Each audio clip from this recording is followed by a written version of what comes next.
Okay, what's up guys? Welcome back. I just finished a quick project here in this truck.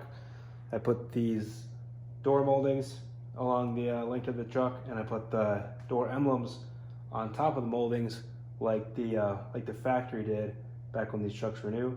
So let me explain to you what I did to do that. And so if you want to do the same, you can kind of follow what I did, and let's check it out. Okay, so when I picked this truck up, it did not have these original black moldings on it. It had some like chrome stuff that I don't even know where the guy got from, but I wasn't a huge fan. I like the original look. So I'll link these in the description, but I got all this molding off of Amazon. For the whole truck, I want to say it's like $100 to buy all the molding, 100 or so. Especially, you know, I got a long box, so I need a little bit more. But if you redo the molding on yours or just want to put some emblems on it, the factory would put the emblems with the correct nomenclature, or they put them right on the moldings themselves. Unless you have a work truck that doesn't have the black moldings, then they put it right in the door crease. But for the trucks with moldings, they had unique emblems that would go on them. The original ones have two little nipples, or plastic little tabs on the back side of them, and then the factory molding would have two little holes that the emblem would go right on top of, and then those little tabs would poke through, and there'd be little metal retainer pieces that would hold the original emblems along with the adhesive tape. That's what hold the original ones on. Now, GM discontinued the original GMC 2500 and 3500 emblems. If you have a Chevy, I'm pretty sure you can still get the ones with the bow tie, 2500 or 35. Those are still available from GM. For whatever reason, us GMC guys are getting screwed on this one, and those are not available to buy brand new anymore. Now, you might get lucky and find a set of the original ones on eBay. I'll link the actual part number that you need in the description.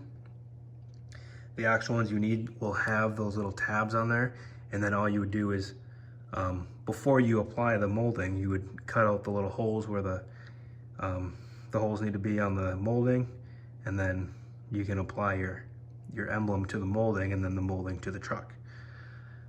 But since I could not find the original ones anywhere, or if I did find a set, the GMC part was missing and the adhesive was gone, and they just looked like shit.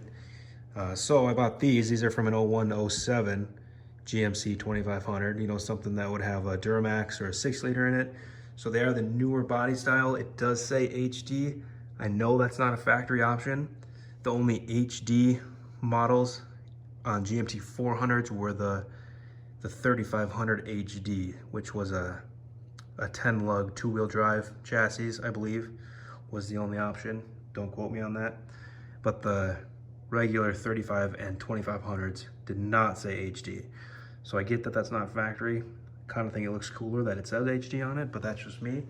I will also link, for one, these part numbers, and then you can get this exact same emblem without the HD if you don't want it. It just ends right here. I'll link that one as well. These and then the ones without the HD are both still available from GM because they're from the newer body style. But to get these to stick on the molding, I kind of had to get a little creative. These do not come with tabs on the back. The GMT 800s don't come with any tabs because these would mount directly to the body. It was only in the 90s that they put on the molding. So you can kind of see here, there's not a lot of surface area that you want to put a adhesive tape on. There's not a whole lot of room here. So I took some JB Weld, and I don't know if that was the best stuff to use or if something else would have been better, like some polyurethane, or I'm not even sure. This is some kind of rubber, and you're trying to stick it to adhesive tape. I just had JB Weld lying around, so I tried that. But I ran that in these two channels here. all along the backside. And then of course this has 3M tape along the backside. And then I ran 3 number 4 sheet metal screws. They're 3/8 inches long. I filed the heads down. One, so they would fit in between those numbers there. And also it makes them, you know, a little bit lower profile. But I don't think that looks too bad at all. I just did not want to put these emblems in the door crease. I think it looks okay here. It doesn't look too bad up here, but it looks the absolute best to put these badges over the actual door moldings. I think that looks the coolest. But yeah, here I'll back up so you can see these. The only other thing I'm gonna do is probably get some black silicone and just put a little bit in here just to stop wind from getting behind here. But I don't think these are going anywhere. These are, the 3/8 screws are long enough to go through here. This is what they're going into. So they go in there a decent ways, but they're not so long that they go into the body. I tested it out on some scrap door moldings that I had. But yeah, 3/8 inch long, number 4 sheet metal screws. Flathead, Phillips flathead. I have a ton of shit in my garage, so I'm trying to get a better shot of these emblems. And then the door moldings, you just buy a huge roll of it and you just take your measurements and cut them. I used a box knife. I think it turned out pretty good. I just Googled some images of these trucks and found some nice HD photos and kind of mapped it out, you know, where they end and where the next one starts. It's like 90% original looking. You need a whole lot to do a long box. You know, it ends about the tail light. Goes all the way up to the fender flare. In there. Hardest part is just getting them straight. Mine are pretty straight. Doesn't look too bad.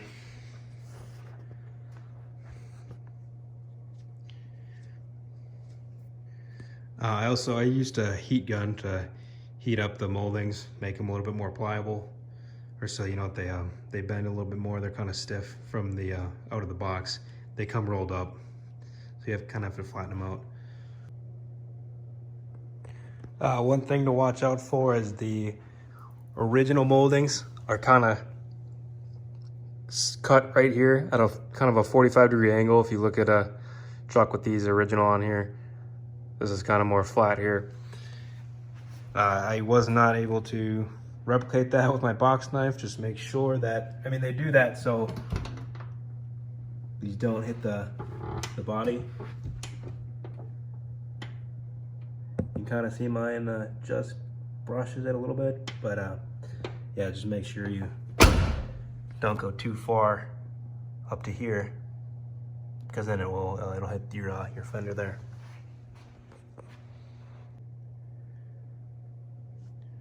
But yeah, I'm really happy how these emblems turned out. I'm glad I went with that. If this front part, it doesn't have a screw, well, you know, the first screw is here. There's the GMC part. If this for some reason starts to come off, I think I'll take a heat gun to this GMC part here, and this should come out, because I'm pretty sure this is a one piece here with adhesive on the back. And I'll probably run a screw through here and then try and get the GMC part back on here. But this is plastic, and if I put a screw through here, I think this would crack like glass, and obviously that's no good. But for now, I'm gonna leave it. I don't think these are gonna have any problem staying right where they are. I think that turned out really, really nice. Let me know if you got any questions, but thanks for checking it out. We'll see you next time.